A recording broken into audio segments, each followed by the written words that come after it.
जय हिंद दोस्तों। स्वागत है आपका हमारे YouTube channel E learning with Durgesh में। आज जो हम लोग पढ़ने जा रहे हैं पर्यावरण की एक महामैराथन सीरीज है जो सीटेट के लिए महत्वपूर्ण है। यहाँ पे पर्यावरण शिक्षण, हिंदी शिक्षण, गणित शिक्षण के महत्वपूर्ण प्रश्नों की सीरीज हम आपके बीच लेकर आए हैं, जहाँ पर एक मात्र उद्देश्य है आपको सीटेट की परीक्षा में बेहतर अंक अर्जित कराना। बेहतर अंक अर्जित कराने के दृष्टिकोण से मैं और मेरी टीम आप सभी के साथ है। ये क्लास खत्म होने के बाद क्लास की पीडीएफ आपको टेलीग्राम पे उपलब्ध हो जाएगी। इसलिए जो भी साथी ई लर्निंग विद दुर्गे से जुड़े हुए हैं, जो साथी लर्निंग विद दुर्गे से लगातार पढ़ रहे हैं, तो आप इस तथ्य को आराम से पढ़ते चले और साथ ही साथ जो भी प्रश्न आपको महत्वपूर्ण लगे उनकी आप स्क्रीनशॉट अपने पास सुरक्षित रखते चले। क्योंकि सबसे बड़ी बात आपकी ये है कि हम प्रीवियस ईयर पेपर के आधार पर महत्वपूर्ण एमसीक्यू की सीरीज करा रहे हैं और ये सीरीज आपकी प्रतिदिन ई लर्निंग विद दुर्गेश होगी। जो भी क्लास होगी, क्लास खत्म होने के बाद पीडीएफ और क्लास दोनों हमारे टेलीग्राम पे मिलेगी। इसलिए मैं बार बार आपसे कहता हूं कि जो भी साथी टेलीग्राम पे अभी तक नहीं जुड़े हैं वो सबसे पहला काम ये करे कि टेलीग्राम पे जुड़े हैं, क्योंकि टेलीग्राम पे क्लास की सबसे पहले जो नोटिफिकेशन होती है वहाँ पे जाती है। और जब भी क्लास में जुड़े जब भी, तो क्लास को अंत तक पढ़ें। जब तक अंत तक नहीं पढ़ेंगे तब तक ये मामला समझ में नहीं आएगा हम लोगों ने क्या पढ़ा और आपने क्या पढ़ा। इसलिए क्लास के अंत तक आप लोग बने रहिएगा। अब हम चलते हैं प्रश्न की सीरीज की तरफ। ठीक, तो बिना समय गंवाए अब हम अपनी क्लास की शुरुआत करते हैं। अगला प्रश्न, पहला प्रश्न आपके सामने बोर्ड पर दिख रहा होगा कि निम्नलिखित में से कौन सा प्राथमिक विद्यालय में पर्यावरण अध्ययन पढ़ाने का उद्देश्य निरूपित है। मान इसमें से निम्नलिखित में से 4 विकल्प दिया गया है। 4 विकल्पों में से आपको यह बताना है कि प्राथमिक विद्यालय में जो पर्यावरण अध्ययन पढ़ाने का उद्देश्य का जो निरूपित है वो कौन सा इसमें से। बस यही आपको कमेंट करना है और कमेंट करके बताना है। ठीक, तो सभी लोग जरा फटाफट कमेंट करें और कमेंट करके बताएं कि इसमें दिए गए विकल्प का कौन सा विकल्प यहाँ पर सही है। तो सभी लोग फटाफट, जो भी लर्निंग विद दुर्गेश को लाइव देख रहे हैं, तो सभी लोग फटाफट कमेंट करें और कमेंट करके दिए गए प्रश्न का जवाब दें सभी साथी। अब यहाँ पे मैं एक एक करके प्रश्नों की व्याख्या कर रहा हूँ और आगे भी बढ़ रहा हूँ। पहला कह रहा है कि अपने बच्चे ज्ञान का विस्तार करने के लिए बच्चों को सूचना देना, उन्हें कौन सी पुस्तक पढ़ानी है। तो मैं पहले बता दूँ यह विकल्प गलत हो गया। क्यों? क्योंकि बच्चों को सूचनाओं से बचाना है, उन्हें याद नहीं करवाना है। ये कहाँ मिलेगा? यह एनसीईआरटी में। ठीक है, ये कहाँ मिलेगा? एनसीईआरटी मिलेगा। मतलब अगर आपने एनसीईआरटी की एनसीएफ सीरीज पढ़ी होगी, एनसीईआरटी की अगर एनसीएफ पढ़ा होगा तो एनसीएफ ये कहता है कि बच्चों को सूचना मात्र नहीं बनाना है, उन्हें में सुनिश्चित खुराक का ग्राहक नहीं बनाना है। इसलिए यहाँ पर ये गलत हो गया। फिर हम और आगे बढ़ेंगे, आगे चलते हैं। फिर कहता है कि विद्यालय में बच्चों के अनुभव को बाहर दुनिया जोड़ना। जी हाँ, एनसीएफ 2005 ये कहता है कि जो बच्चे होते हैं उन बच्चों को बाहर की दुनिया से जोड़ कर रखना, उन्हें बाहर की दुनिया से जोड़कर पढ़ाना। तो यह बात हमें और आप सभी को ये पता होगा कि बच्चों को बाहर की दुनिया से जोड़कर पढ़ाना है। इसका मतलब दिए गए प्रश्न का उत्तर यह सही है। फिर कह रहा है शब्दावली और परिभाषा। तो याद रखिएगा, बच्चों को शब्दावली परिभाषा याद नहीं करवानी है। फिर कह रहा है तकनीकी शब्दों का आकलन। तो कठिन शब्द, तकनीकी शब्द, इन सबसे में एम 2 रखना है बच्चों को। तो अंतोगत तो हमने ये देखा कि दिए गए प्रश्न का जो सबसे उपयुक्त विकल्प है वो यहाँ पे क्या है? दूसरा या 20 का राइट आंसर है। क्या है? दूसरा अथवा 20 का सही जवाब है। मैं आगे बढ़ रहा हूँ अगले प्रश्न की तरफ, और कल से नया डेट से नया टाइम टेबल मिलेगा, इसलिए आज की क्लासेस कुछ आगे पीछे रह गई। तो मैं आगे बढ़ रहा हूँ अगले प्रश्न की तरफ। ठीक, तो इसकी स्क्रीनशॉट कर लें। अगला प्रश्न आपके बीच है, शायद आपको दिखाई दे रहा होगा।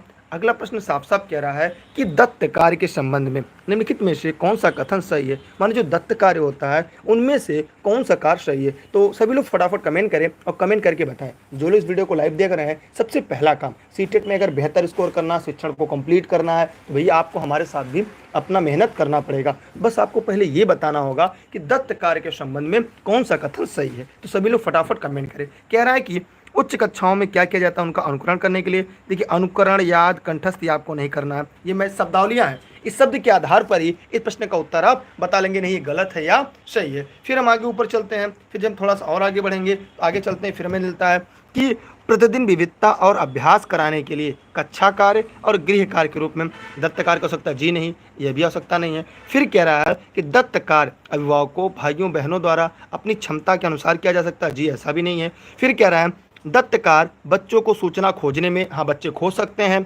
अपने विचारों का निर्माण करने में, बच्चे अपने विचार का निर्माण कर सकते हैं। उन्हें उच्चारित करने में का अवसर प्रदान करता है, उन्हें उच्चारित करने के लिए अवसर प्रदान करता है। इसलिए यहाँ पर दिए गए प्रश्न का विकल्प ए यहाँ पे सही है। माने वे सभी साथी जिन्होंने इस प्रश्न का विकल्प ए बताया है उन सभी के प्रश्न पूरी तरह से सही हैं। एक छोटा सा काम है, आपसे एक रिक्वेस्ट भी है कि सबसे पहला काम इस वीडियो को अपने सभी साथी मित्रों तक शेयर कर दें और अपने सभी साथी मित्रों तक पहुंचा दें। इतनी कृपा आपको करना है कि सीटेट की सीरीज जो भी आप पढ़ रहे हैं, सबसे पहला काम आप प्रश्न का जवाब दिया करिए। दूसरा काम, वीडियो को लाइक करने के बाद अपने सभी साथियों को शेयर जरूर करिएगा। मैं आगे बढ़ रहा हूँ अगले प्रश्न की तरफ। अगला प्रश्न आपको दिख रहा होगा शायद। अब अगला प्रश्न कह रहा है कि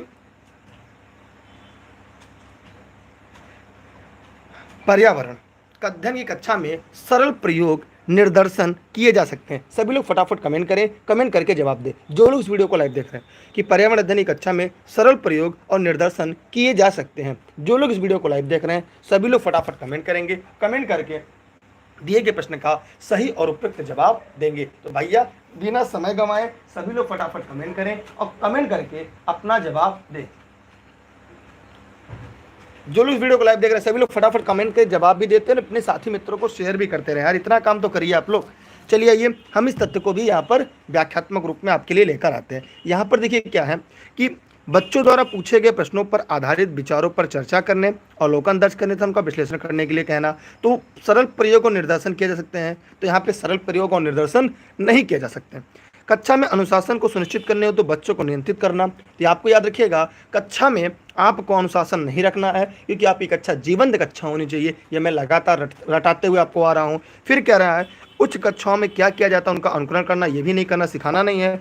बच्चों को स्वयं सीखने की योग्य बनाना और अवलोकन कौशलों को पैना करने के लिए कहना। मतलब दिए गए प्रश्न का जो सबसे सही विकल्प है वो तीसरा अर्थात सी इसका राइट आंसर है। माने जिन साथियों ने इसका दिए गए प्रश्न का उत्तर सी बताया है उन सभी के जवाब पूरी तरह से सही है। सीटेट में इस तरह से शिक्षण शास्त्र में इस तरह से प्रश्न आते हैं, इसलिए जो भी साथी लर्निंग विद दुर्गे से जुड़े हैं वे सभी सबसे पहला काम करें, इस वीडियो को अपने साथी मित्रों को शेयर करें, अपने स्टेटस पर डालें। लेकिन उससे ज़्यादा जरूरी ये है कि आप प्रश्न की व्याख्या समझें, क्योंकि प्रश्न कितना भी पढ़ डालिए जब तक उसकी व्याख्या क्लियर नहीं करेंगे परीक्षा में प्रश्न आएगा और आप कर नहीं पाएंगे। जरूरी नहीं जो मैं पढ़ाऊँ ऐसा ही प्रश्न आए, कि हाँ ये जरूरी है, इसकी अगर मैं व्याख्या आपको करा दिया तो चाहे जहाँ से प्रश्न आए आप पूरा अंक अर्जित कर लेंगे। मैं आगे बढ़ रहा हूँ अगले प्रश्न की तरफ।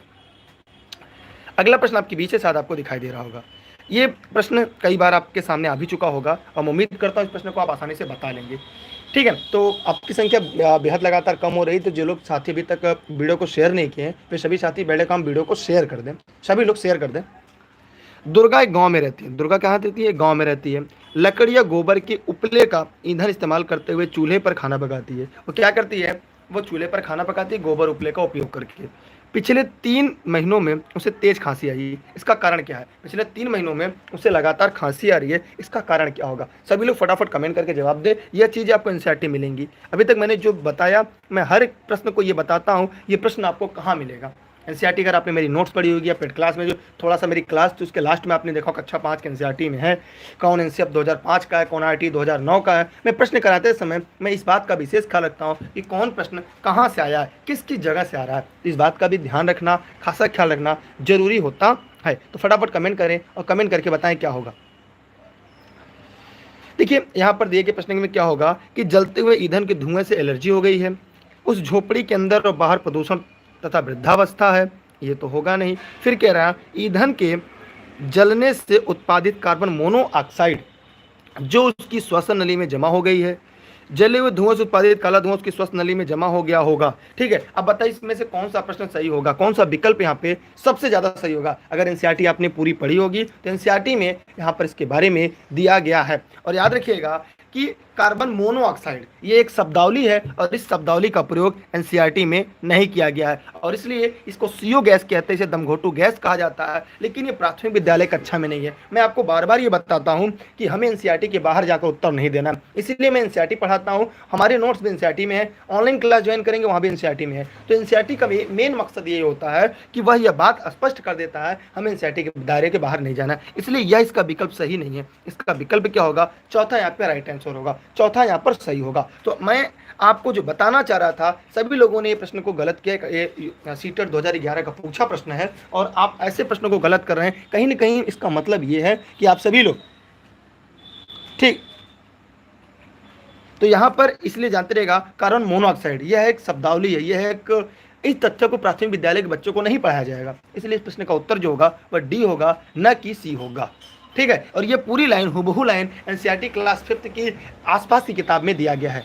ठीक है, एनसीईआरटी क्लास 5 के आसपास की किताब में ये पूरी लाइन हुबहू दी गई है। ठीक, मैं आगे बढ़ रहा हूँ अगले प्रश्न की तरफ, लेकिन मैं आपसे उम्मीद करूंगा कि आप वीडियो को ज़्यादा से ज़्यादा लोगों तक पहुंचा दें।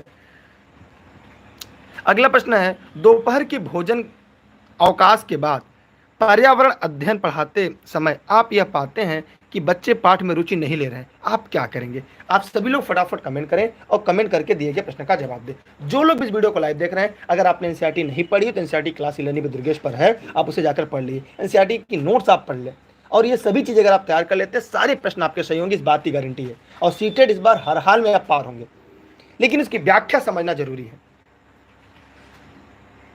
सभी लोग फटाफट कमेंट करें और कमेंट करके दिए गए प्रश्न का जवाब दें, क्योंकि एनसीईआरटी एक ऑथेंटिक बुक है जिसे पूरा प्रदेश मानता है। और ऑनलाइन क्लास और नोट्स के लिए 6306344367 पर ई-लर्निंग विद दुर्गेश पर यहाँ से आप क्या कर सकते हैं, ऑनलाइन क्लास ज्वाइन कर सकते हैं और नोट्स भी उपलब्ध हो जाएगा। चलिए यहाँ पर हम ये बात करते हैं, इसका उत्तर क्या होगा। बच्चों को मैदान के बाहर खेलने के लिए जाएंगे, जी हाँ, बच्चों को खेलने के लिए ले जा सकते हैं, मतलब ये कुछ हद तक सही है। फिर कह रहा है कि बच्चों से कहेंगे वो डेस्क पर सिर रखकर आराम करे, जी नहीं, आराम की बात तो करनी नहीं है। प्रकरण को तुरंत बदल देंगे, जी ऐसा नहीं करना है, हम ऐसा नहीं कर सकते। अब बच्चा ए और सी, तो ए और सी में मैंने एक ट्रिक बताया था सीटेट में कि जो प्रश्न का उत्तर आपको ना आए उसमें जो बड़ा हो वही इसका उत्तर सही होता। तो यहाँ पर क्या होगा कि पाठ को रोचक बनाने के लिए बहुआयामी बुद्धि पर आधारित दृश्य सब सामग्रियों का प्रयोग करेंगे। अगर मैंने एक बात और आपको बताया था, अगर सीटेट की परीक्षा आप देने जा रहे हैं और आपको कोई प्रश्न का उत्तर आपको नहीं पता, उस दशा में आप क्या करेंगे, जो सबसे बड़ा उत्तर आपको नजर आएगा वही आप टिक कर दीजिएगा, माने जिस प्रश्न का उत्तर आपको बड़ा दिखाई दे, क्योंकि माइनस मार्किंग ऐसे भी है वो आपका नंबर कटने से अच्छा सही हो जाए। इसलिए इस प्रश्न का उपयुक्त विकल्प क्या होगा, सी इसका राइट आंसर होगा। एक बात याद रखिएगा, जहां पे नकारात्मक अंक का प्रावधान नहीं होता, निगेटिव मार्किंग नहीं होती, वहां पे परीक्षा में प्रश्न आपको नहीं छोड़ने चाहिए। वहां पे क्या करना चाहिए, सारे प्रश्नों को करना चाहिए, चाहे गलत ही क्यों न हो, क्योंकि हो सकता है सही हो जाए। मैं आगे बढ़ रहा हूं अगले प्रश्न की तरफ। इसका उत्तर क्या होगा, सी इसका राइट आंसर होगा। किसी कोई डाउट हो तो कमेंट करके पूछ सकता है, और हो सके तो वीडियो को अपने सभी साथी मित्रों को पहुंचा दीजिएगा। ये वीडियो हमारे Facebook page e learning with Durgesh, YouTube channel e learning with Durgesh पर लाइव चल रही है, और इसकी जो नोट्स है वे सभी हमारे टेलीग्राम पे मिलेगी। तो सभी लोग टेलीग्राम ऐप इंस्टॉल कर ले और दुर्गेश सर से ई-लर्निंग विद दुर्गेश पर जुड़ जाएं। एक छोटा सा प्रश्न आपके सामने आपको दिखाई दे रहा होगा कि एक विद्यालय ने राजस्थान के लिए कक्षा 5 के बच्चों को शैक्षिक भ्रमण की योजना बनाई। भ्रमण के दौरान बच्चों से आपकी क्या अपेक्षाएं रहेंगी? अगर भ्रमण पे ले जा रहे हैं तो आपकी अपेक्षाएं बच्चों से क्या रहेंगी? जो लोग वीडियो को लाइव देख रहे हैं सभी लोग फटाफट कमेंट करें और कमेंट करके बताएं। तो जितने लोगों ने वीडियो को लाइक किया, भगवान करे वो बिना रुके सीटेट ही ना पार करे, बल्कि सीटेट के साथ वो जल्दी सहायक अध्यापक बने। और जितने लोगों ने और लाइक किया है, भगवान करे जिंदगी भर ऐसे ही करते रह जाएं, लेकिन उनकी मानसिकता ही ऐसी है तो उनकी मानसिकता ऐसे बनी रह जाए।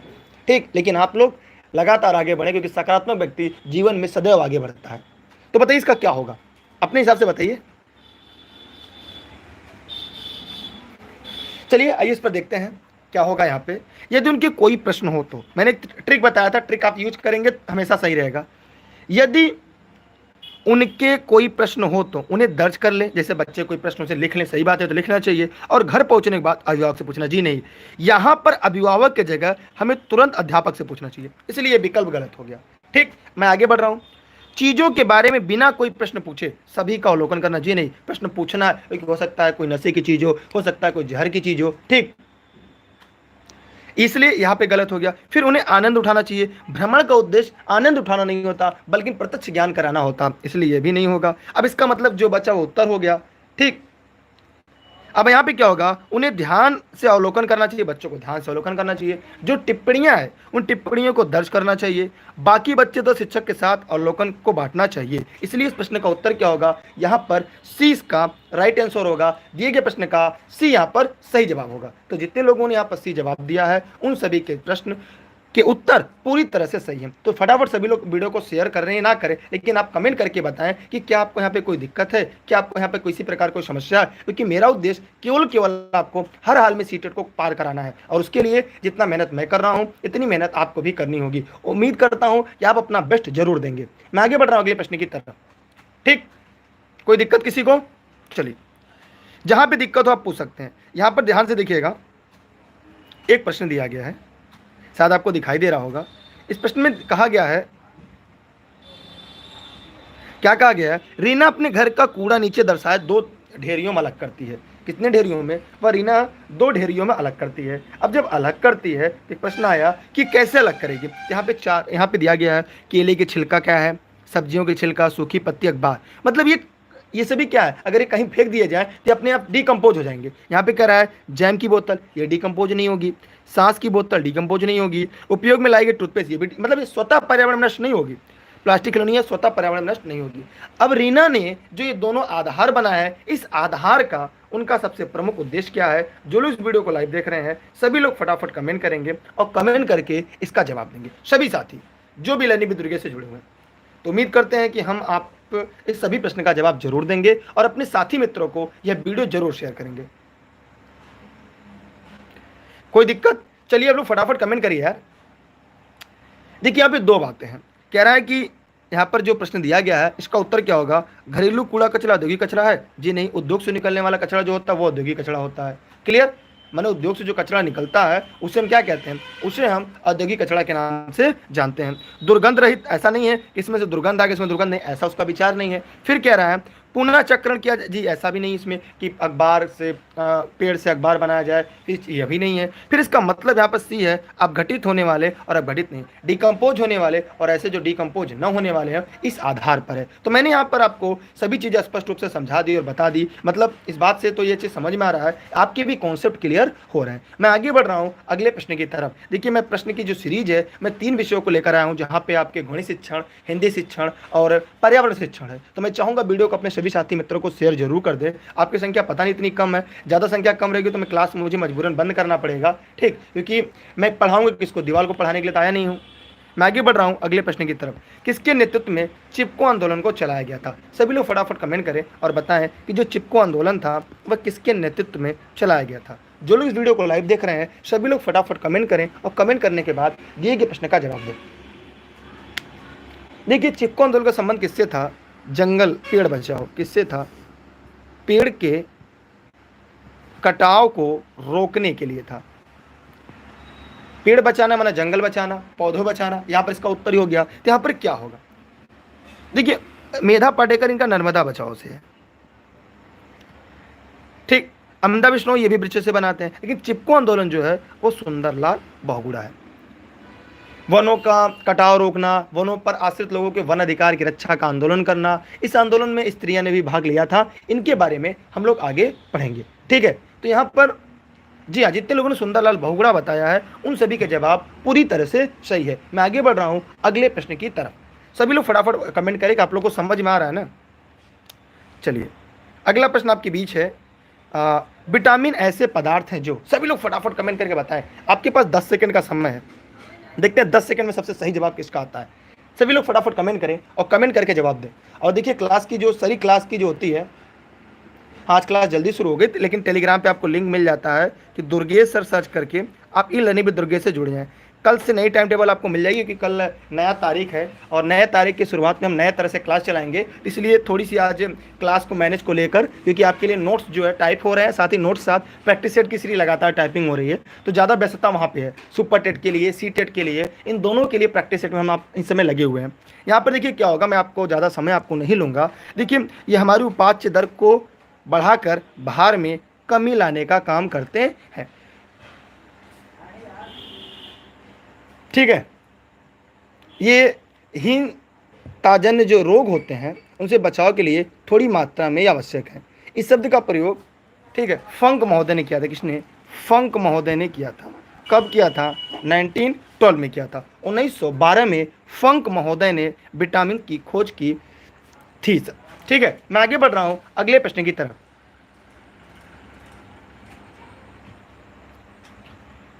अगला प्रश्न आपके बीच, ग्रामीण क्षेत्रों में गाय की गोबर से झोपड़ी की दीवार को लीपा जाता है, क्यों? यह भी एनसीईआरटी में, इसके ऊपर वाला भी जो हम लोगों ने पढ़ा वो भी एनसीईआरटी में है और यह भी एनसीईआरटी में। अगर आपने लर्निंग विद दुर्गेश की पेड क्लास में अगर होंगे, आपको जहाँ पे नोट्स मिली होगी, एक बार उस नोट्स को पूरा पढ़ेंगे तो यकीन मानेंगे एक भी प्रश्न आपको बाहर नहीं जा रहा है और वो चंद पेज के नोट्स से सारे प्रश्न आपके कवर हो जा रहे हैं। तो आप इस जो नोट्स है वहाँ से अगर आपने एक बार तैयारी कर ली है या आपने घर मंगा के बैठ के घर पर पढ़ लिया है, तो उसमें अलग से आपको शिक्षण नहीं पढ़ना, क्योंकि जो शिक्षण होती है वो केवल व्याख्या होती है, सोच होती है और सोच को ही हम लोग को समझना है।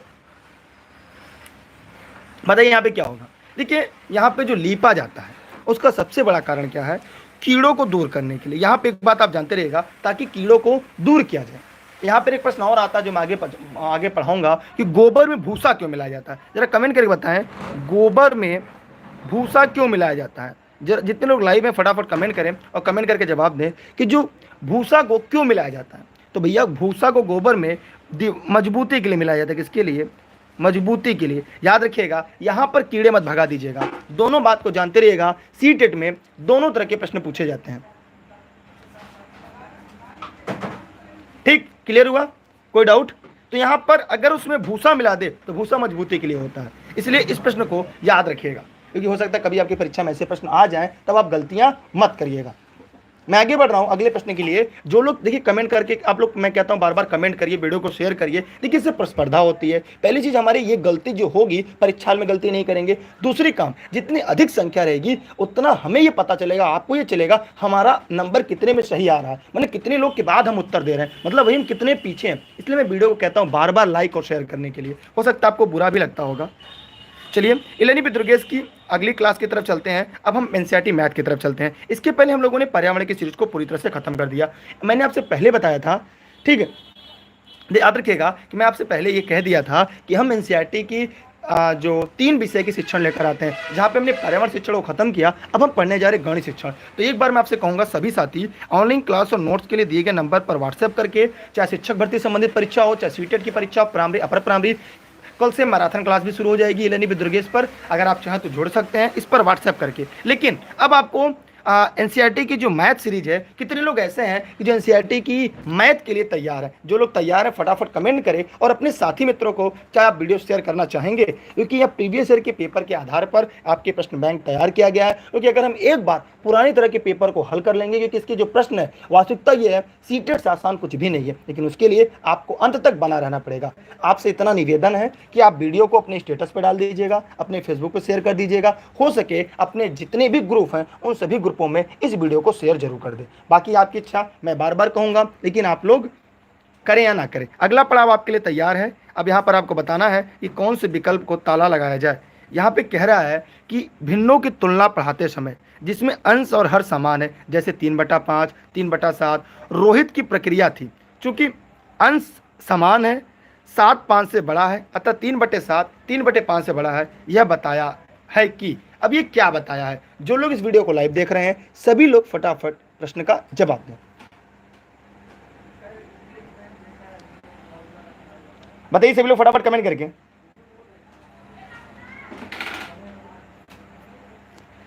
देखिए यहाँ पे क्या होगा, दिए गए प्रश्न में सबसे सही उत्तर क्या होगा? जो लोग इस वीडियो को लाइव देख रहे हैं सभी लोग फटाफट कमेंट करें, कमेंट करके जवाब दें। जो लोग भी इस वीडियो को लाइव देख रहे हैं सभी लोग फटाफट कमेंट करें और कमेंट करके इसका जवाब दें।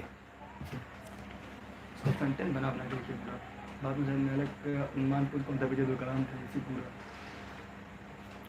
चलिए यहाँ पर हम लोग देखते हैं, तैयार है आप लोग? चलिए देखिए यहाँ पे क्या होगा कि भिन्नों की तुलना पढ़ाते समय किसमें अंश और हर है। तो यहाँ पर कुछ लोग बता रहे हैं रोहित अंश और हर का उदाहरण नहीं जानता। जी जानता तभी तो अंश और हर की बात कर रहा है। रोहित भिन्नों को परिणाम नहीं समझ रहा है, समझता तभी तो ऊपर कुछ किया है। कह रहा रोहित ने अच्छी तरह अभ्यास नहीं किया। रोहित तुल्य भिन्न की अवधारणा नहीं जानता। याद रखिएगा, देखिए जो रोहित जो लड़का है वो तुल्य भिन्नों का अवधारणा नहीं जानता। अंश व हर की अवधारणा समझने के लिए पहले उसे तुल्य भिन्न समझना होगा। जैसे 3/5 अगर समतुल्य जाएंगे, अगर ऊपर भी 2 से गुणा किए नीचे भी गुणा किए तो क्या हो जाएगा? 6/10।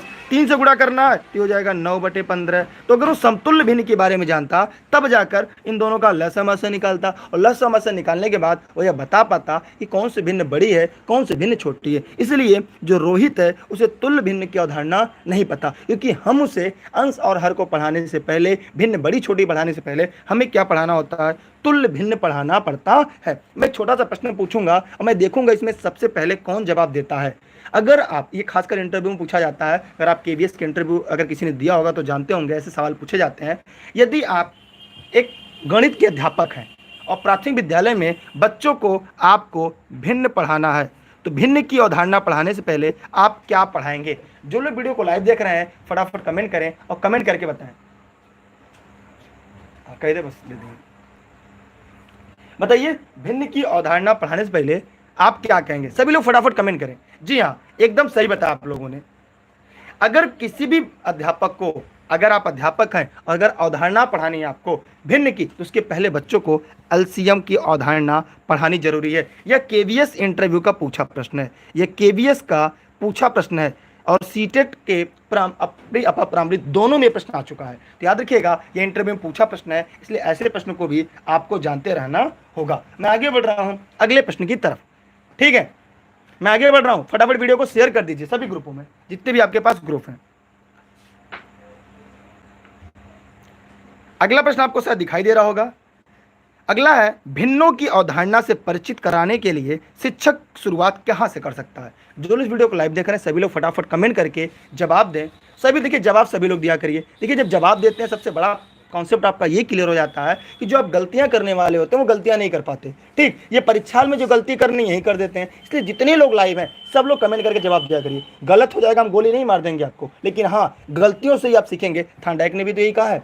दूसरी बात, ये classes E learning with Durgesh की जौनपुर जनपद में चलती है। Offline classes offline notes Jaunpur में भी उपलब्ध है और ऑनलाइन क्लास घर बैठे नोट्स के लिए यहाँ पे 2 नंबर दिया गया जिस पर व्हाट्सएप करके आप जानकारी ले सकते हैं। ये मेरा व्यक्तिगत नंबर है, यहाँ पर भी व्हाट्सएप करके आप जानकारी ले सकते हैं। कॉल कम से कम क्या करिए, सबसे ज़्यादा व्हाट्सएप क्या करिए। बताइए क्या होगा।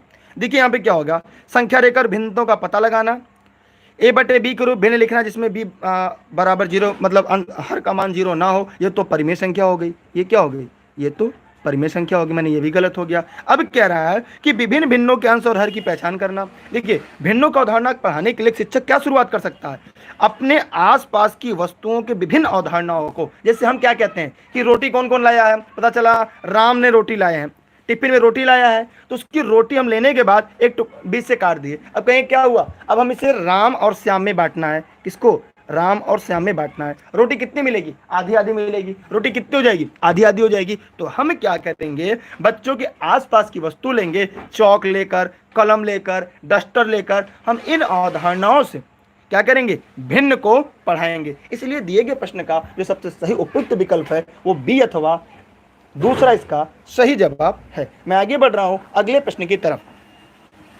बाकी कल की जो क्लास की टाइमिंग है वो आपको टेलीग्राम पे मिलेगी, जहां पे आपको सर्च करना है दुर्गेश सर बिना स्पेस दिए। डिस्क्रिप्शन में उसकी लिंक है।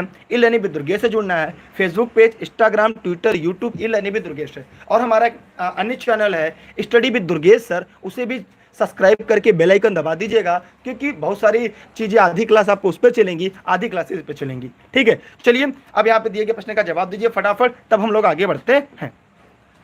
बताइए क्या होगा यहाँ पे, बच्चों को पर्यावरण जो वस्तुएं लुढ़कती या फिसलती हैं उन पर चर्चा शुरू करो। जैसे क्या पर्यावरण में जो लुढ़कती हैं, जो फिसलती हैं, और बच्चों को उनके आकार देखने में, ये समझने में कुछ वस्तुएं लुढ़कती हैं और फिसलती सहायता करता है। गणित के जादू, ये एनसीईआरटी, देखिए मैं बार बार एनसीईआरटी कहता हूँ, आप लोग नहीं मानते, देख रहे हैं प्रश्न में भी एनसीईआरटी दे दिया है। मैं बार बार कहता हूँ एनसीईआरटी पढ़िए, एनसीईआरटी की ई लर्निंग विद दुर्गेश पर नोट्स उपलब्ध है, ऑनलाइन क्लास एनसीईआरटी पे उपलब्ध है। आप हमारी बातें नहीं मानते, ठीक है, आप अन्य जगह कोचिंगों से नोट्स ले लेते हैं जहाँ पर एनसीईआरटी के नाम पर। देखिए यहाँ पर क्या एनसीईआरटी कह रहा है, अब एनसीईआरटी की कक्षा 2 की पाठ्यपुस्तक में इस तरह के सुझाव या समझने की शिक्षक की शुरुआत करते हैं। क्या करते हैं, जो लोग वीडियो को लाइव देख रहे हैं सभी लोग फटाफट कमेंट करें और कमेंट करके जवाब दें। गलत हो जाएगा जवाब, कोई दिक्कत नहीं, लेकिन आप जवाब जरूर दीजिएगा। अगर आप मेरी क्लास को ईमानदारी से पढ़ रहे हैं, ईमानदारी से अगर परीक्षा पास करना चाह रहे हैं, तो सभी लोग शेयर और जवाब जरूर दें। अपने सभी ग्रुप में डालें, कुछ नहीं, व्हाट्सएप के स्टेटस पे डाल दें, व्हाट्सएप के ग्रुप पे शेयर कर दें, फेसबुक की टाइमलाइन पे डाल दें, फेसबुक की स्टेटस लगा दें। देखिए यहाँ पर क्या होगा, यहाँ पर देखिए क्या होगा, आसपास की चीज़ें बच्चों के बारे में बच्चों का ध्यान आकर्षित करना शिक्षक के लिए अनिवार्य है, अनिवार्य शब्द नहीं, यह इसलिए गलत हो गया। चर्चा करना गणित कक्षा के लिए सर्वश्रेष्ठ युक्ति है, हाँ ये तो है, लेकिन सर्वश्रेष्ठ युक्ति नहीं है। चर्चा करने में उनकी अभिव्यक्ति की स्वतंत्रता होती है, ठीक है, चर्चा करने में उनकी अभिव्यक्ति की स्वतंत्रता होती है, लेकिन अगर ये कहीं सर्वश्रेष्ठ युक्ति है तो ये नहीं होगी। कह रहा है चर्चाएं बहुत ही परिप्रेक्ष्यों में कक्षा में स्थान देती हैं। देखिए जो चर्चाएं होती हैं वो बच्चों को कक्षा में परिप्रेक्ष्य स्थान देती है, ये भी सही है, लेकिन यहाँ पे कह रहा है कि कक्षा 2 के एनसीईआरटी में क्यों कहा गया है। इसका मतलब ये है, मैंने एक बात और बताई थी, जिस प्रश्न का उत्तर सीटेट में ना आए, ठीक है, तो वहां पर, ठीक वहां पर क्या होगा, जहां पर आप लोग पढ़ रहे हैं वहां पर एक सबसे बड़ा फायदा होगा कि जिसका उत्तर बड़ा हुआ ही सही होता है। यहां पे कह रहा है निर्देशन और संपूर्ण चर्चाएं विद्यार्थियों की संकल्पनाओं को बेहतर तरीके से समझने में सहायता करती हैं। जैसे आपने देखा होगा, अब हम कहेंगे कि स्कूल का दरवाजा कैसा है, बच्चों से पूछेंगे, कहेंगे स्कूल का दरवाजा कैसा है, तो बताएंगे सर, जैसे हम पूछ देंगे ये बताओ कॉपी कैसा दिखता है, कहेंगे सर जैसी स्कूल का दरवाजा है वैसे कॉपी दिखती है। मतलब बच्चा आयत नहीं कह पा रहा, मेरी बात समझिएगा, बच्चा आयत ना कहकर वो ये बताता है जैसे स्कूल का दरवाजा है वैसे कॉपी है। मतलब वो किसी चीज का अगर नहीं पता है, किसी भी आकृति के बारे में बच्चों को नहीं पता है, वो क्या करता है, वो किसी अन्य आकृति से तुलना करता है जिस आकृति के वो प्रायः नाम जानता है। खिड़की कैसी है, किस आकार में, तो बच्चा तुरंत कहता है सर जैसे मेरे घर की खिड़की। मैंने उसके घर की खिड़की किस आकार में नहीं पता, वो आयत शब्द तो नहीं कह पा रहा, लेकिन वो क्या करता है, तुरंत वह तुलना कर लेता है। इसलिए दिए गए प्रश्न का सबसे उपयुक्त और जो सबसे सही विकल्प है वो क्या होगा, ए इसका राइट आंसर होगा, ए इसका सही जवाब होगा। मतलब जितने लोगों ने दिए गए प्रश्न का उत्तर ए बताया था उन सभी के जवाब पूरी तरीके से सही हैं। किसी कोई दिक्कत कोई समस्या हो तो फटाफट कमेंट करके पूछें। सभी लोग जो लोग वीडियो को लाइव देख रहे हैं, जो लोग इस वीडियो को लाइव देख रहे हैं सभी लोग फटाफट कमेंट करें और पूछे गणित शिक्षण चल रहा है। मैंने आपको पहले बताया, पहले पर्यावरण शिक्षण पढ़ेंगे, फिर गणित शिक्षण पढ़ेंगे, फिर अन्य शिक्षण की तरफ हम एक एक करके बढ़ते जाएंगे। मैं आगे बढ़ रहा हूं अगले प्रश्न की तरफ। अगला प्रश्न आपके लिए शायद आपको दिखाई दे रहा होगा, यहां पर भी एनसीईआरटी है। मैं बार बार एनसीईआरटी कहता हूं, देखिए आपको प्रश्न में भी एनसीईआरटी दिख रहा है, सीधा सीधा एनसीईआरटी। ठीक, अब यहाँ पे देखिए एनसीईआरटी की कक्षा 4 की गणित की पाठ्य पुस्तक के पाठ में इस तरह के शीर्षक है, कबाड़ी वाला, भोपाल की शहर, दुनिया कुछ ऐसी दिखती है। ये किस लिए दिया जाता है, माने बच्चों को ऐसे नाम क्यों बताए जाते हैं, पाठों के नाम ऐसे क्यों रखे जाते हैं। जो लोग वीडियो को लाइव देख रहे हैं सभी लोग फटाफट कमेंट करें। मैं ये कहता हूं प्रश्न आपका गलत हो जाए, उत्तर गलत बताइए, कोई दिक्कत नहीं, लेकिन जो उसकी व्याख्या है उसको समझिए। मेरी क्लास लंबी होती है नो डाउट, लेकिन आप एक बार डाउट क्लियर कर लेंगे कि आयोग कैसा उत्तर मानता है, अगर ये कॉन्सेप्ट आपका क्लियर हो जाएगा, यकीनन आपको सीटेट पास होने से कोई रोक नहीं सकता। सीटेट की भाषा समझ में आनी चाहिए, प्रश्न को डिकोड करना आना चाहिए, और सीटेट आसान कोई भी राज्य का टेट नहीं है।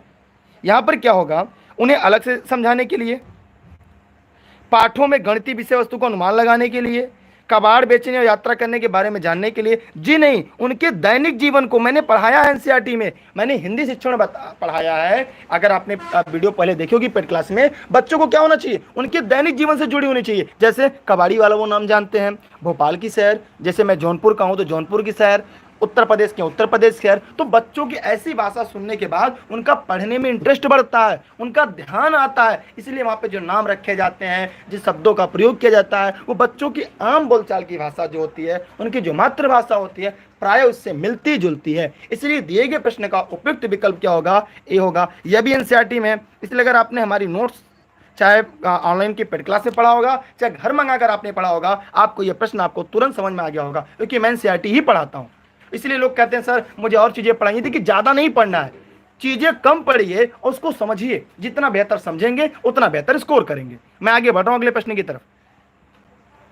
गणित करने की युक्ति के रूप में सवाल हल करना शामिल है। सभी लोग फटाफट कमेंट करें और कमेंट करके दिए गए प्रश्न का जवाब दें। अगर सीटेट क्लियर है तो सुपर टेट के लिए एलिजिबल है। अगर आप सीटेट पास हैं तो अगली भर्ती के लिए एलिजिबल है, चाहे आप केवीएस दें, चाहे उत्तर प्रदेश सुपर टेट दें। ठीक, और ये 7 साल के लिए।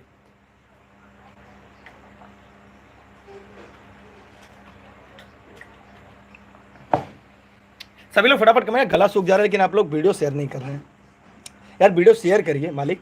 सभी लोग गणित करने की युक्ति के रूप में सवाल हल करना शामिल है, फटाफट कमेंट करें और कमेंट करके जवाब दें। व्याख्या पर पहुंचने के लिए संकेतों का प्रयोग करना, व्यापक अभ्यास, ये कुछ हद तक सही है। अनुमान लगाना, ये भी कुछ हद तक सही है। क्रियाकलाप पर आधारित उपागम। देखिए गणित करने की युक्ति, यहां पर युक्ति कह रहा है, कौन शब्द का है, युक्ति। तो युक्ति आपको एनसीईआरटी मिलेगी, कहां पे, एनसीईआरटी। एनसीईआरटी की एक शिक्षण हमने आपको एनसीईआरटी को उपलब्ध कराई होगी पेड क्लास में। जो पेड क्लास में उसको पढ़े होंगे उनको ये पता होगा, वहां पर है कि क्रियाकलाप पर आधारित जो उपागम होता है उसे युक्ति कहते हैं। जैसे आपने देखा होगा प्राय बच्चों यहाँ पर एक माचिस की डिबिया लेते हैं और एक माचिस की डिबिया यहाँ पे लेते हैं और रस्सी बांधकर क्या करते हैं, यहाँ से हेलो बोलते हैं और यहाँ सुनाता है। आपने बचपन में किया है, कितने लोगों ने इसे बचपन में किया है। तो ये गणित के साथ साथ जैसे ये पर्यावरण का भी ये युक्ति है, इसको युक्ति को हल करने के लिए क्या करते हैं, क्रियाकलाप पर आधारित उपागम करते हैं। उससे क्या होता है, यहाँ से हेलो बोलते हैं, यहाँ पे हेलो सुनाई देता है। आप लोगों ने किया है, जो लोग लाइव देख रहे हैं, बचपन में क्या होता है, जैसे दो यहाँ पे वृत्ताकार चप्पलों काटते हैं, यहाँ पर एक डंडी लगाकर इसको क्या करते हैं, गाड़ी की तरह पूरा चलाते हैं। तो ये क्या हो गया, ये जो गणित में आयत, वृत्त और रेखा, रेखाखंड पढ़ते हैं, ये उसका बच्चे क्या करते हैं, प्रयोग करते हैं। क्या करते हैं, यहां पर उसका वो प्रयोग करते हैं। जब यहां पे प्रयोग करते हैं तो क्या होगा, क्रियाकलाप पर उपागम होगा। मतलब यहां पर दिए गए प्रश्न का उत्तर क्या होगा, ए इसका राइट आंसर होगा, अर्थात पहला इसका सही विकल्प है। ठीक है, तो यहां पर आप लोग को सीखना है, आपको समझना है कि बच्चे कैसे क्या करते हैं। और अगर आपने ये सारे कॉन्सेप्ट समझ लिए, यकीनन मानिए सीटेट आपको पास होने से कोई माइकलाल नहीं रोक सकता। और आज वीडियो को भी शेयर करने से कोई भी मत रोकिएगा, लोगों तक पहुंचाइए यार, इतना करिए, लाइक करिए, शेयर करिए, लोगों तक पहुंचाइए। ये आपका काम है, मेरा नहीं। मैं अपना काम कर रहा हूं, वो भी ईमानदारी से। मैं आगे बढ़ रहा हूं अगले प्रश्न की तरफ। यहां पर एक प्रश्न है, उसके 4 विकल्प हैं और एकदम हलवा प्रश्न है। एक शिक्षक कक्षा से 1/8 निरूपित करने के लिए कहता है। माने एक यहाँ पर आयत, मैं आपको बता रहा हूँ, एक डब्बा देता है, आयत बनाता है, कहता है इसमें 1/8 को निरूपित करिए। तो शिक्षक कौन सा निरूपण गलत है, यहाँ पर एक निरूपण गलत है, 3 सही है और एक गलत है। इस प्रश्न में कभी ये भी जानिएगा, कुछ लोग ये पूरा प्रश्न नहीं पढ़ते और आता हुआ प्रश्न गलत करते हैं, कहते हैं सर मैं सीटेट नहीं पास हो रहा हूँ। भैया सीटेट अगर नहीं पास हो रहे तो इसका मतलब है आप सही जगह नहीं जुड़े हैं, आप सही संस्था का चयन नहीं किए हैं। सीटेट से आसान कोई भी परीक्षा नहीं है। ठीक, क्वेश्चन में प्राइस कल से स्टार्ट होगा, क्वेश्चन में प्राइस कल से स्टार्ट होगा। तो भैया फटाफट कमेंट करें और कमेंट करके सभी लोग जवाब दें। सभी लोग फटाफट कमेंट करें और कमेंट करके जवाब दें।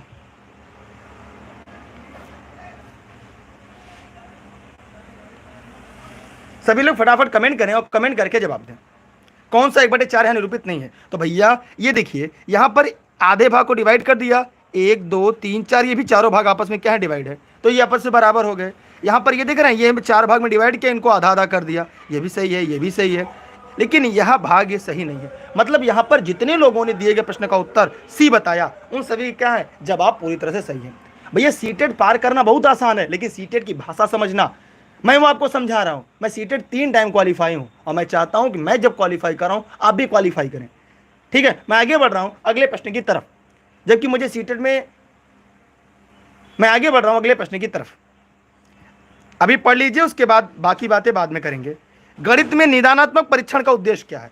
सभी लोग फटाफट कमेंट करें और दिए गए प्रश्न का जवाब दें।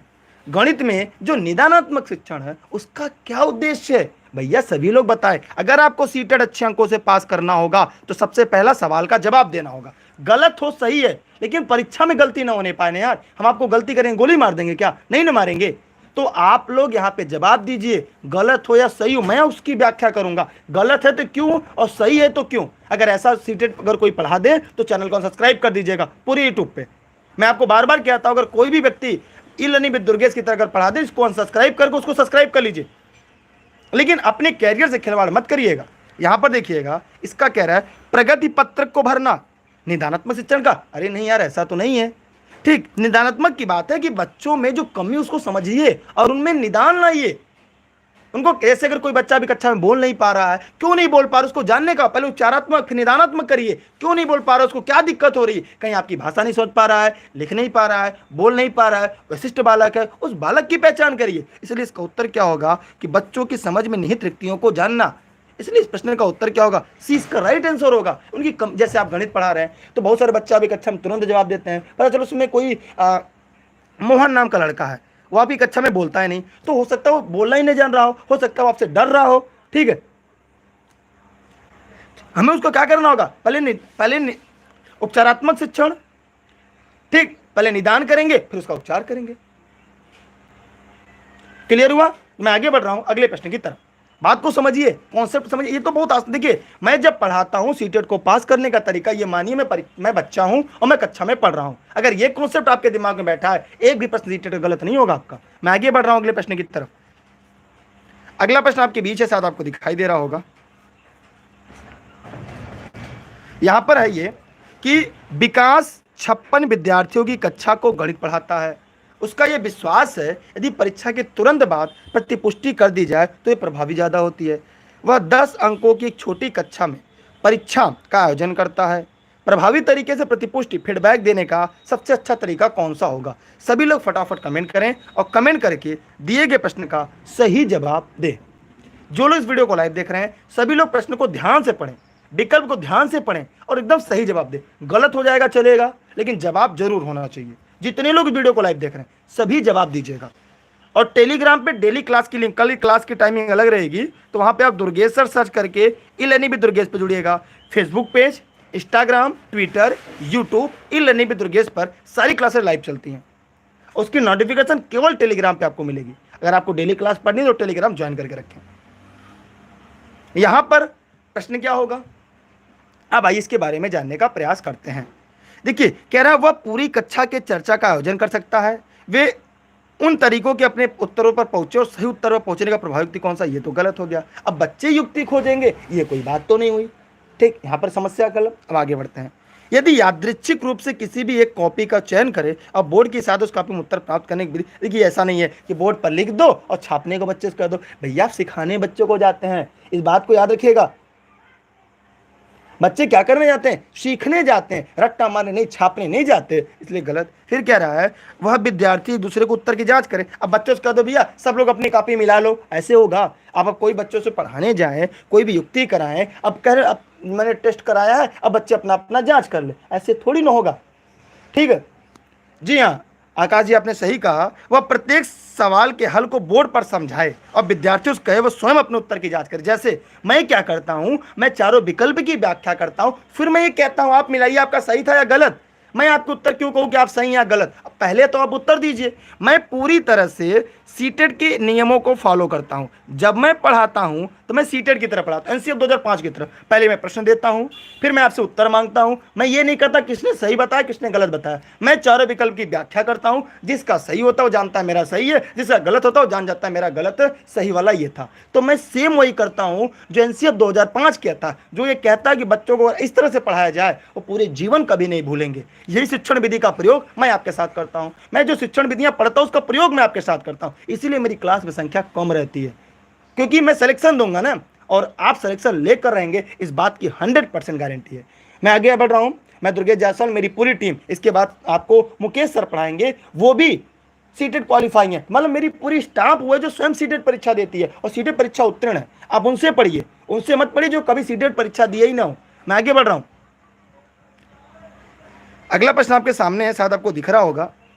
कह रहा है एक शिक्षक आकार पढ़ाने के लिए ऐतिहासिक स्थानों के भ्रमण की योजना बना सकता है, क्योंकि जैसे कोई शिक्षक है उसे आकार पढ़ाना है। जैसे यहाँ पे मैं एक छोटा सा मैप बना रहा, देखिए मुझे बनाने तो नहीं आता चित्र।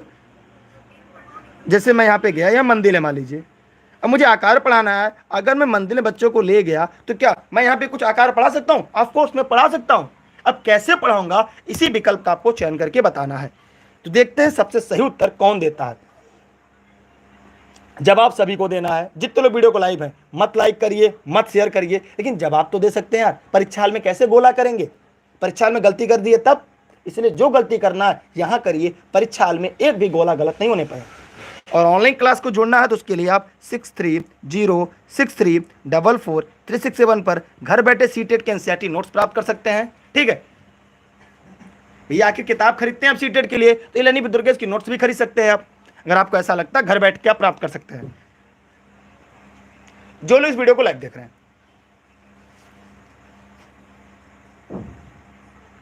चलिए देखिए, क्षेत्र भ्रमण सीबीएसई द्वारा अनुशासित किए गए हैं, इसलिए अति आवश्यक? जी नहीं, सीबीएसई द्वारा अनुशासित नहीं किए गए हैं।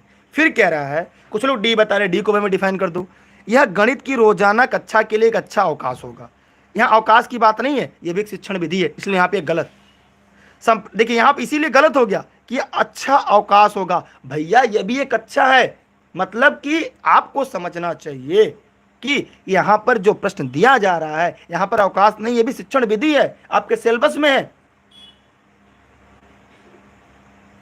अब यहाँ पे देखिए, उसने समय रहते अधिकांश पाठ्यक्रम पूरा कर लिया है, और अवकाश, देखिए अवकाश भी नहीं है। यार आप पढ़ाने जा रहे हैं, बच्चों को सिखाने जा रहे हैं। अब यहाँ पे क्या होगा, आकार किसी वस्तुकला का अभिन्न हिस्सा होता है, और उन्हें इस तरह के भ्रमण में सभी विषयों को आपसी संबंध को बढ़ाना है। मतलब यहाँ पर दिए गए प्रश्न का जो सबसे सही उत्तर होगा वह दूसरा इसका राइट आंसर होगा। तो जितने लोगों ने इसका उत्तर बताया है दूसरा बी, उन सभी के पूरी तरह से सही जवाब होंगे। मैं आगे बढ़ रहा हूं अगले प्रश्न की तरफ। मैं यकीन करता हूं, मैं उम्मीद करता हूं कि जो लोग इस वीडियो को लाइव देख रहे हैं उन सभी के प्रश्न पूरी तरह से सही होंगे। ठीक है, तो फटाफट वीडियो को शेयर करिए, जितने भी ग्रुप में आप शेयर कर सकते हैं सभी ग्रुप पर शेयर करिए और अपने सभी साथी मित्रों तक पहुंचाइए। मैं आगे बढ़ रहा हूं अगले प्रश्न की तरफ। अगला प्रश्न आपके बीच है कि क्षेत्रफल की अवधारणा से परिचित कराने के लिए शिक्षक कहां से शुरुआत कर सकता है। तब तक आप सौरभ से बात कर लीजिए। तैयार है आपका बैंक? क्षेत्रफल की अवधारणा से परिचित कराने के लिए शिक्षक शुरुआत कर सकता है। कहां से कर सकता है बताइए सभी लोग, क्योंकि रेस के घोड़े रेस में अच्छे लगते, खेत में नहीं। बताइए सभी लोग फटाफट कमेंट करके।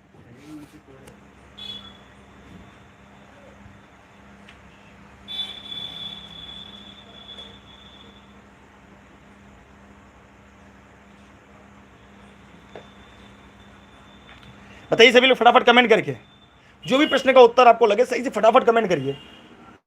देखिए यहाँ पे इसमें क्या होता है, इकाई वर्ग गणना की सहायता से आकृतियों का क्षेत्रफल ज्ञात करना।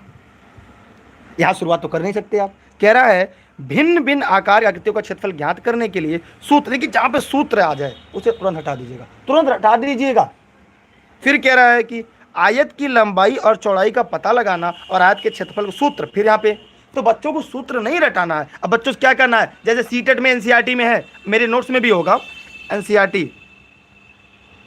अगर आपने पेड क्लास पढ़ा, जैसे आपने क्या किया, इतना नोटबुक रख दिया, अब क्या कितने स्थान रखेगा, यहाँ पे कितना स्थान घेरेगा, और जो आपने जैसे ही कहा ये कितना स्थान घेरेगा तो आपने क्या किया, पूरी तरह से क्षेत्रफल पढ़ाया। अपनी हाथ रख दिया आपने क्या किया, अपना हाथ रख दिया।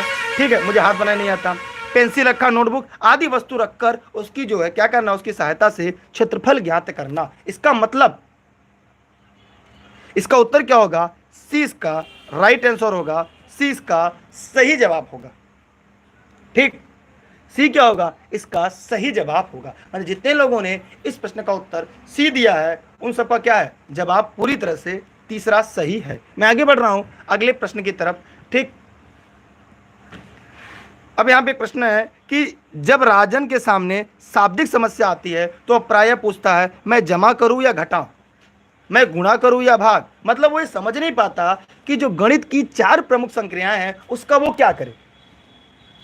तो भैया आप अगले पड़ाव के लिए तैयार हैं? अगर अगले पड़ाव के लिए तैयार हैं तो ये गणित के शिक्षण का आखिरी प्रश्न है, इसके बाद हिंदी शिक्षण पढ़ेंगे। लेकिन मैं आपसे बार बार यही कहना चाहूँगा, एक बात मैं आपसे बार बार रट्टा कहूँगा कि भैया वीडियो को शेयर जरूर करें, चाहे आप फेसबुक पे शेयर करें, व्हाट्सएप पे शेयर करें, कहीं भी शेयर करें, शेयर जरूर करें, लोगों तक पहुँचाएँ। मैं मेहनत कर रहा हूँ, इसका परिणाम लोगों तक जाए। बाकी आपकी इच्छा, आप क्या सोचते हैं बताइए सभी लोग।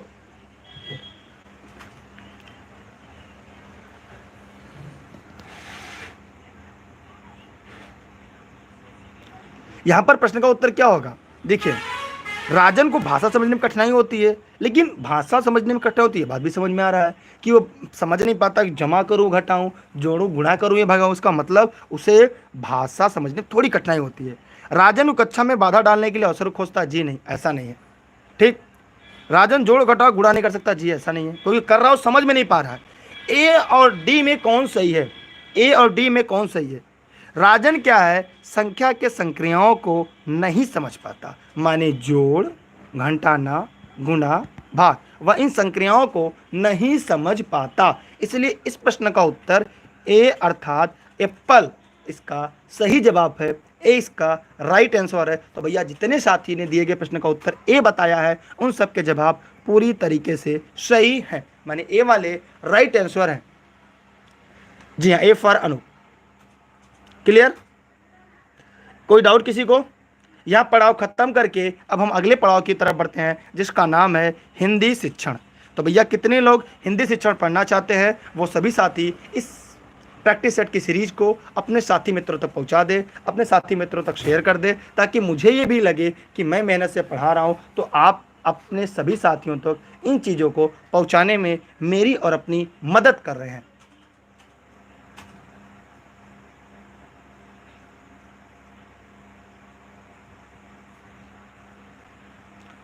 ठीक, चलिए हम अगले पड़ाव की तरफ बढ़ चुके हैं वीडियो को शेयर जरूर करिएगा, लोगों तक जरूर पहुंचाइएगा, ये आपकी है। यहाँ पर हम लोग पढ़ने जा रहे हैं एनसीईआरटी हिंदी पेडागोगी की सेट नंबर। तो इसके पहले सेट नंबर फर्स्ट में हम लोगों ने पढ़ लिया था। ऑनलाइन क्लास के लिए यहाँ पे एक नंबर दिया गया है, इस नंबर पर व्हाट्सएप करके online class, notes, video lecture संबंधी जानकारी ले सकते हैं। ये क्लास जौनपुर जनपद के सिराजी हिंद से शुरू की जाती है। यहाँ पर ये सीटेट, शिक्षक भर्ती परीक्षा, अन्य सभी भर्ती परीक्षाओं के online class, notes, video lecture यहाँ पर उपलब्ध हैं। अब हम आगे देखते हैं, बच्चों के लेखन कौशल का मूल्यांकन करने के लिए कौन सी विधि सबसे ज़्यादा बेहतर हो सकती है? लेखन कौशल, प्रश्न क्या कह रहा है? लेखन कौशल। बताइए क्या करना, सभी लोग फटाफट कमेंट करें। क्या करना कि पाठ पर आधारित प्रश्न का उत्तर लिखना, तो बच्चा रटा रटाया लिखेगा। श्रुत लेख लिखना माने मैं बोलूं और बच्चा लिखे, ये भी गलत। सुंदर लेख का जी नहीं, उन्हें कहना अपने अनुभव को लिखना, अपने अनुभव को लिखना। कोई आम तोड़ने के बारे में लिखेगा, कोई अपने घर से भागने के बारे में लिखेगा, कोई खेलने के बारे में लिखेगा, कोई अपने सर के बारे में लिखेगा, कोई अपने मित्र के बारे में लिखेगा। अगर बच्चे अपने अनुभव के बारे में लिखेंगे तो अपने सही से ज़्यादा लेखन कौशल का हम उनका मूल्यांकन कर पाएंगे और सभी बच्चा अपने व्यक्ति को लिख पाएगा। जैसे मैं कहूँ कि आप सभी लोग नेहरू जी के बारे में बताएं, आप सभी लोग मोतीलाल नेहरू के बारे में बताएं, तो शायद आपको बताने में दिक्कत हो। लेकिन मैं कहूं आप अपने बारे में बताएं तो आप अपने बारे में इतना बेहतर तरीके से बता सकते हैं जितना हम उम्मीद भी नहीं कर सकते। इसलिए ऐसे प्रश्न का जो उत्तर होगा वो क्या होगा? दूसरा, अर्थात 20 का राइट आंसर होगा, 20 का सही जवाब होगा। मैं आगे बढ़ रहा हूं अगले प्रश्न की तरफ। ठीक है, चलिए आप लोग तैयार हैं ना? जी हाँ, ये जौनपुर से ई लर्निंग विद दुर्गेश चल रही है। Facebook page E learning with Durgesh, Instagram, Twitter, Facebook, YouTube सभी ई लर्निंग विद दुर्गेश है। कहता हूँ वीडियो को शेयर करिए, लेकिन आप लोग मानते ही नहीं, पता नहीं क्यों वीडियो को शेयर ही नहीं करते। अब एक प्रश्न आया है, एक भाषा शिक्षक के रूप में सबसे बड़ी चुनौती क्या है? सभी लोग चारों विकल्प देखिए और जवाब जरूर दीजिएगा, गलत ही हो लेकिन जवाब जरूर दीजिए। ठीक है, और सभी साथी को शेयर करिएगा। टेलीग्राम पे बिना स्पेस दिए दुर्गेश सर सर्च करेंगे, ई learning with Durgesh. Facebook page E learning with Durgesh, Instagram, Twitter E learning with Durgesh है। टेलीग्राम पे जुड़ेंगे, सभी क्लास की लिंक और नोट्स आपको मिल जाएगी। क्लास खत्म होने के बाद क्लास की प्रश्नों की पीडीएफ सीरीज भी आपको मिल जाएगी।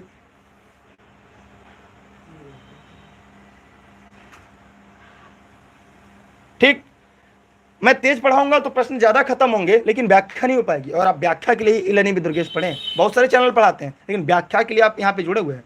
यहाँ पर देखिएगा इसका उत्तर क्या होगा। यहाँ पर जैसे बहुभाषी कक्षा के शिक्षण के उचित रणनीति तय करना, जी नहीं।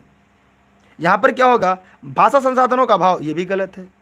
बच्चों के भाषा संचार साधनों में मुक्त रखना। यहाँ पर देखिए क्या होगा कि देखिए सॉरी, यहाँ पर मैं आराम से कंफर्म करूँ। यहाँ पर क्या होगा कि भाषा संसाधन का अभाव होगा, बच्चों की भाषा को संचार साधन के प्रभाव से मुक्त रखना, बच्चों के भाषा सीखने के महत्व को परिचित कराना। या तो यहाँ पर यह भी हो सकता है कि जो एक बहुभाषी कक्षा के शिक्षण, सॉरी यहाँ पर देखते हैं हम, एक बहुभाषी कक्षा के शिक्षण के लिए उचित रणनीति तय करना। जैसे, इसलिए इसका उत्तर क्या होगा? यहाँ पर ए होगा। कैसे? जैसे आप माने हिंदी भाषी के राज्य है, हिंदी भाषी राज्य के हैं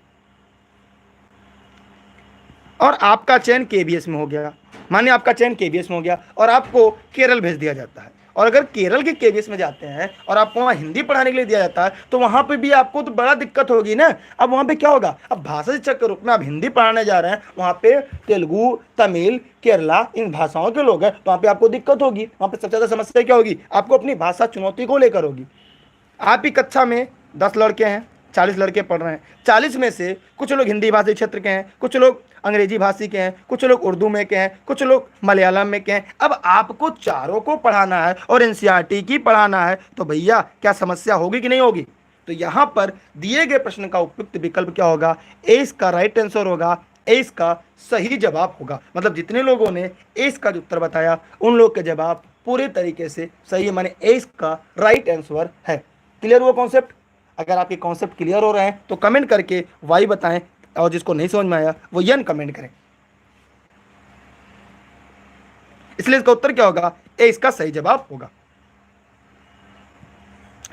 अगले प्रश्न की तरफ देखिए। मैंने पहले बताया क्लास जौनपुर जनपद में चलती है, टीडी कॉलेज गेट के पास।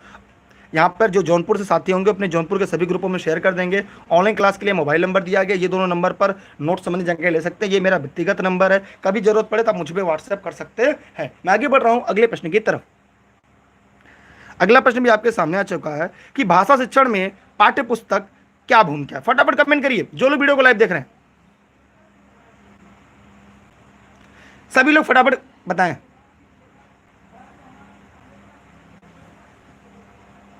सभी लोग फटाफट कमेंट करें, प्रश्न का जवाब दें।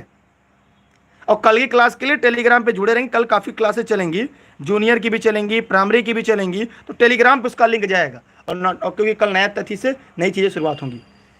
भैया भाषा शिक्षण जो है पाठ्य पुस्तक में एक साधन है जो हमें उपलब्ध कराता है, इसलिए यहाँ पर डी इसका राइट आंसर होगा। एकमात्र साधन है जी नहीं। जब मैंने शिक्षण पढ़ाया उसको थोड़े शिक्षण में आपने देखा होगा। जी हाँ, कल से शिक्षण जो संस्कृत की क्लास है वो कल से आपको टाइमिंग बता दी जाएगी। मैं आगे बढ़ रहा हूं अगले प्रश्न की तरफ।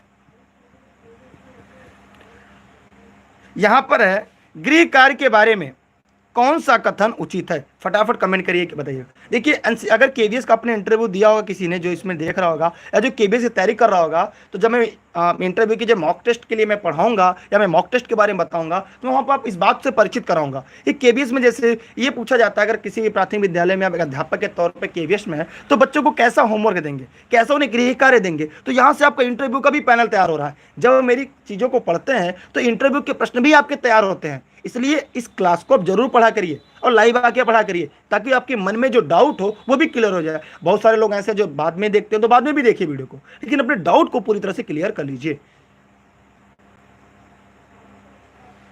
ठीक, फटाफट बताइए क्या होगा इसका। देखिए यहां पे क्या होगा कि गृह कार्य देना अति आवश्यक जी नहीं, गृह कार्य देना अति आवश्यक नहीं है, एक बात आप जानते रहिएगा। दूसरा, गृह कार्य अभिभावकों को व्यस्त रखने का उत्तम साधन जी नहीं, यहां भी गलत। ये सारे इंटरव्यू के भी तैयार हो रहे हैं, केबीएस की भी तैयारी हो रही है, साथ में आप शिक्षण की भी तैयारी कर ले रहे हैं, सीटेट तो अच्छा अंक से उत्तीर्ण ही करेंगे। और अगर भविष्य में खुदा न खास्ता प्राथमिक में इंटरव्यू होता है तो आपका काम हो जाएगा। फिर कह रहा है बच्चों की क्षमता स्तर के अनुसार गृह कार्य। अरे भैया उन्हें होमवर्क नहीं देना है, होमवर्क तब देना है जब आपको अभ्यास कराना हो।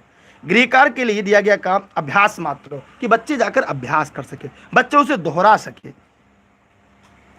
अभ्यास कर सके, न उन्हें याद करवाना है, रटवाना है, अभिभावक को व्यस्त नहीं करना है, उनका अनुकूल नहीं देना है। ये मैंने आपसे पहले कहा, अगर आप मेरी क्लास पढ़ेंगे तो आपका इंटरव्यू का भी मामला क्लियर हो जाएगा, चाहे केबीएस के दे, चाहे डीएसएसबी के लिए दे, चाहे भविष्य में। अगर अभी तक ऐसा कोई भी नहीं दिख रहा है कि नई शिक्षा नीति अगर उत्तर प्रदेश में बहुत आगे जाएगी, लेकिन अगर किसी प्रकार से कुछ होता है तो आपके लिए इंटरव्यू का पैनल आपके लिए एकदम अच्छी तरह तैयार रहेगा। ठीक है, इसलिए आप डेली क्लास में आया करिए, क्योंकि जो शिक्षण शास्त्र का मामला होता है, ठीक है, पेडागोगी का जो मामला होता है, वहां पर आपका इलनी भी दुर्गेश पर, मैं दुर्गेश जायसवाल 3 विषय में गारंटी लेता हूं, गणित, पर्यावरण, हिंदी, इन 3 शिक्षण में, इन तीनों में 90 में 80 से ज्यादा स्कोर करेंगे आप। ठीक है, मैं आगे बढ़ रहा हूं अगले प्रश्न की तरफ। ये देखिए अगला और आखिरी प्रश्न है आज का, क्योंकि अब मैं क्लास खत्म करूं, क्योंकि आपकी संख्या बहुत ही कम है। मैंने ऊपर समझाया, अभी भी आपको समझ में नहीं आया कि सी क्यों नहीं होगा। मैं दोबारा भी बता देता हूं कि प्राथमिक स्तर पर बच्चों की भाषा शिक्षण के संदर्भ में निम्नलिखित में से कौन सा कथन असत्य है। माने 3 कथन सत्य है, 1 असत्य है, उसी असत्य कथन को आपको बताना है। तो भैया जो लोग इस वीडियो को लाइव देख रहे हैं सभी लोग फटाफट कमेंट करें और कमेंट करके बताएं। सभी लोग फटाफट कमेंट करें। अरे इतनी बार मैंने समझाया कि बच्चों को गृह कार्य क्षमता के अनुसार नहीं देना है, हम उन्हें केवल केवल केवल अभ्यास के लिए देना है, बस। मैंने बताया, आपने सुना नहीं, वीडियो को पीछे जाके सुनिएगा। जवाब जरूर दीजिएगा सभी प्रश्न का, गलत ही हो लेकिन जवाब जरूर हो। सभी लोग फटाफट कमेंट करें, जवाब दें।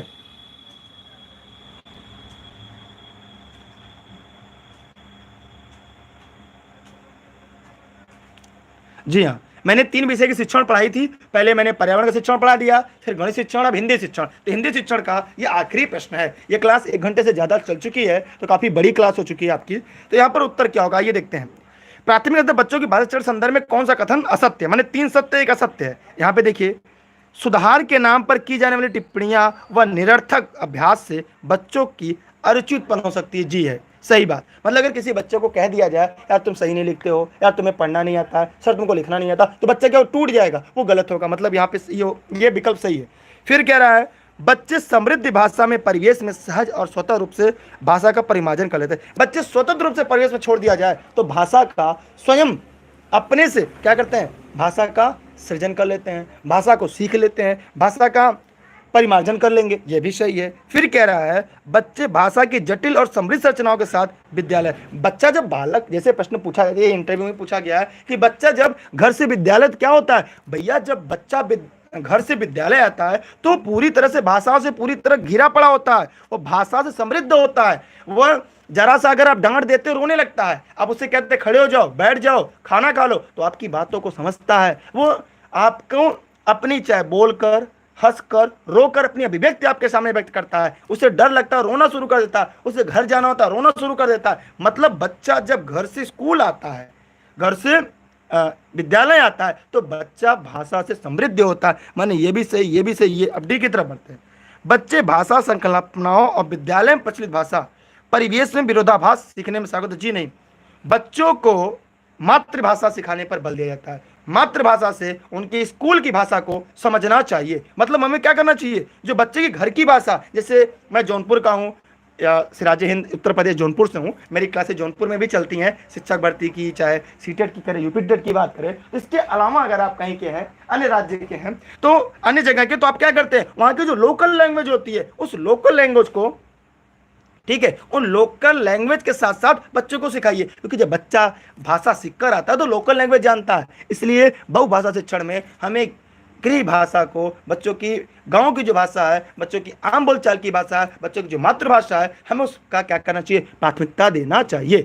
ठीक, चलिए, मैं पढ़ाते समय क्लास में किसी से बात नहीं करता, अब क्लास खत्म हो चुकी है।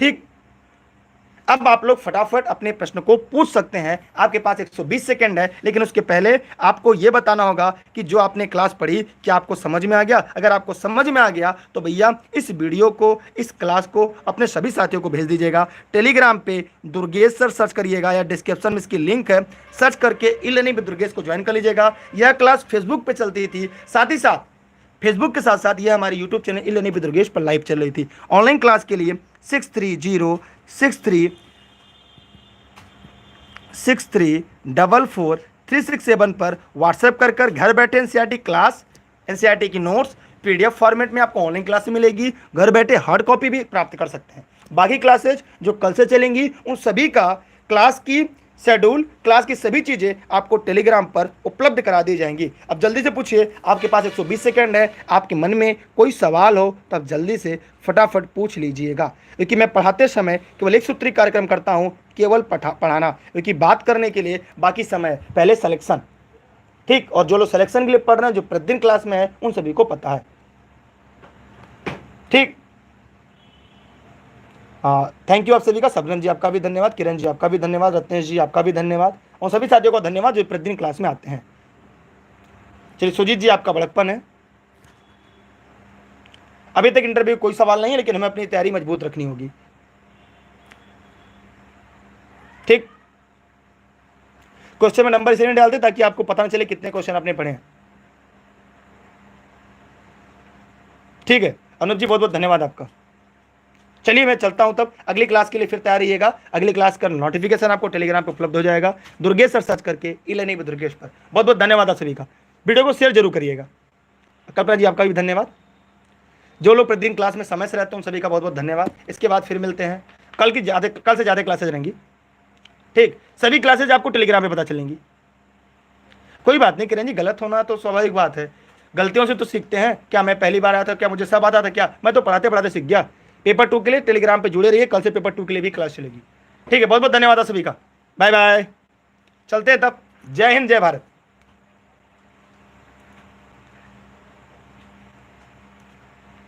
पेपर कब होगा उसके लिए मैंने वीडियो बनाया, उसको वीडियो को जाके देखिए।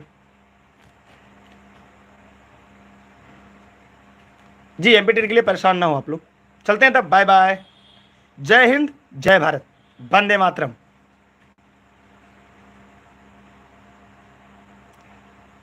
हाँ, पीडीएफ 1-2 दिन में थोड़ा सेंड होगा, थोड़ा सा दिक्कत, करेक्शन चल रहा है, इसलिए पीडीएफ सेंड नहीं हो पा रहा था।